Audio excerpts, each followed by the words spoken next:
One piece of feedback, it took you a while to get to your idea. I felt like I lost you a little bit. I think we were 35 seconds in before I started hearing the real hook. So that's the only piece of feedback, bringing in earlier. Yeah, well, it's great. You know, your pitch has been successful enough to raise money already, also to have customers. So that's great. I mean, maybe you could lead with that just at the very beginning because it establishes the reality. Somehow preventing worse. I have this very naive opinion that if we were more aware and mature as a culture, as people, they wouldn't happen. And coaching is actually, therapy. Those approaches are one way to do that. I tried selling to HR. It's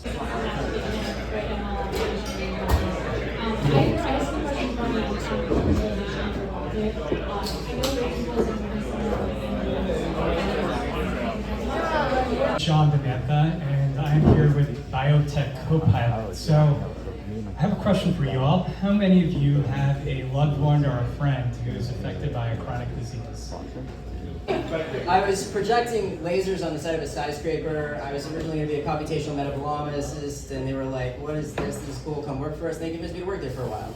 So while I was there, I got really into film, made a bunch of films, and then the pandemic happened. I couldn't make films anymore, and I started this AI meme thing called fakeyou.com, and it really took off. It's got millions of monthly active users. We just turned on revenue. Awesome images for social media. Making great images of a photo shoot, bad images have no social engagement, and bad images, a little embarrassing as well. So Close-Up solves this.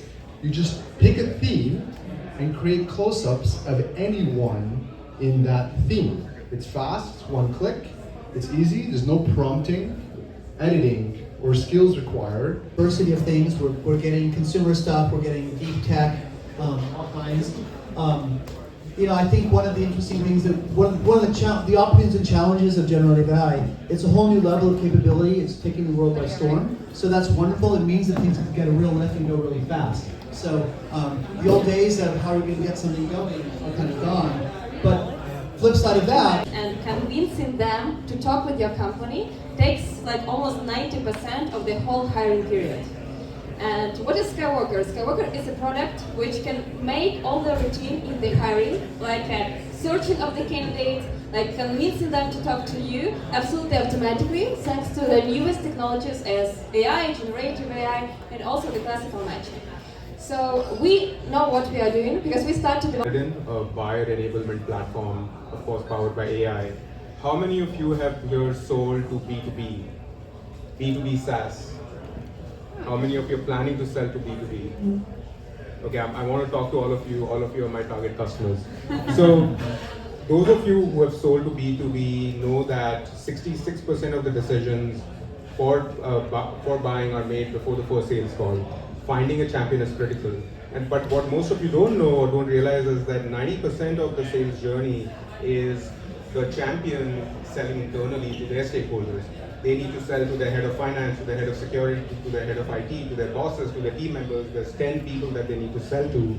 I prepared 1 minute demo day earlier today, so this is going to be more authentic, more simple. But who here has ever filed a dispute because they had a fraudulent transaction on their credit card or something happened along the way? Yeah, so that's what we work on. We built a B2B SaaS platform for payment fraud prevention. What happens when you file a dispute is usually win the dispute. And the one left holding the bag at the end of the day is the merchant. And they basically have to pay you the money back. They lost the good and service that what the fraud actor got, plus they have extra fees and everything tacked on top. So Horizon AI, if anyone in here has tried to use an LLM, you've actually faced the exact same pain points we did and everyone else has, which is, if you're trying to build a business, that is, huge caveat, which model do you use? What are the proper hyperparameter settings, right? And then what's the prompt? And how do you make all that work in production and make sure it's performing over time for your customers and use case? There's a way to do it, which is read all the research papers, figure it out, conduct real evaluation. Email about a product or a technical question to an Amazon, or Google, or Apple, right? So your email went to a technical support rep. What they did was they looked at the email, pulled up documentation, knowledge bases, all kinds of things, even spoke to engineers sometimes, and responded to that question. So what's the big deal? This is a very expensive problem. Companies around the US spend about $250 billion on this problem. A technical support agent costs between $150,000 to $200,000 in the US and Western Europe. They need 6 to 12 weeks to be trained. They can only handle 20 tickets a day. But that's not just the problem. The problem is it's manual, and what that means is there's a huge variation between the quality of response between a... It's at the exciting intersection of wine and tech. And we are making wine food pairing easy. So we have created an artificial intelligence sommelier, and we have modeled that sommelier on one of the best sommeliers in the world, Julie Dupont. She did thousands and thousands of manual pairings, and we digitized the pairing process. And the way the product works is super simple.